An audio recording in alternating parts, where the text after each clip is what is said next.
ابھی تو طفل مکتب مقررون فرزانہ ابھی تو طفل مکتب مقررون فرزانہ تمنا دل میں جاگی ہے کہہ دو حق کا افسانہ محترم صدر جلسہ صدر مدرس صاحب مہمانان خصوصی اساتذہ اکرام اور میرے ہم مکتب بھائیوں السلام علیکم ورحمۃ اللہ وبرکاتہ۔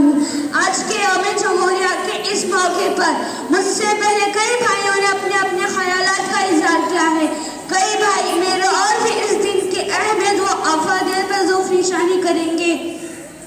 ان باتوں کو دہرانا آپ لوگوں کے قیمتی وقت کو ضائع کرنے کے مترادف ہے، لہذا میں ایک نئے پہلو پر اپنی بات رکھوں گا۔ سامعین کرام، ہم چاہتے ہیں کہ ہمارے ملک کو آزاد کرانے کے لیے ہمارے اسلاف نے کتنی قربانیاں دی،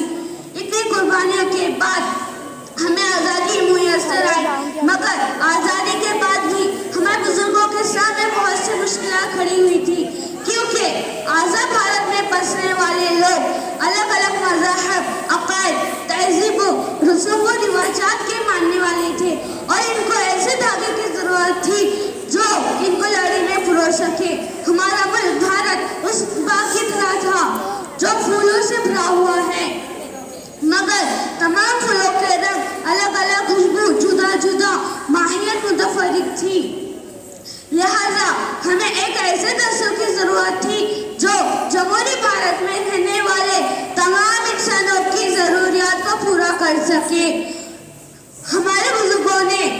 ڈاکٹر بھیم راؤ امبیڈکر جی کی صدارت میں بڑے جام فشانی سے ایسا دستور بنایا اور 26 جنوری 1950 کو اسے نافذ کیا گیا۔ اس لیے اس دن کو یوم جمہوریہ کے طور پر مناتے ہیں، مگر کیا صرف تقاریر کرنا، مٹھائیاں بانٹنا اور بچم کشائی کرنے سے ان کی قربانیوں کا حق ادا ہوگا؟ میں کہتا ہوں نہیں ہوگا۔ ہمیں چاہیے کہ ان کے مقاصد کو پیش نظر رکھ کر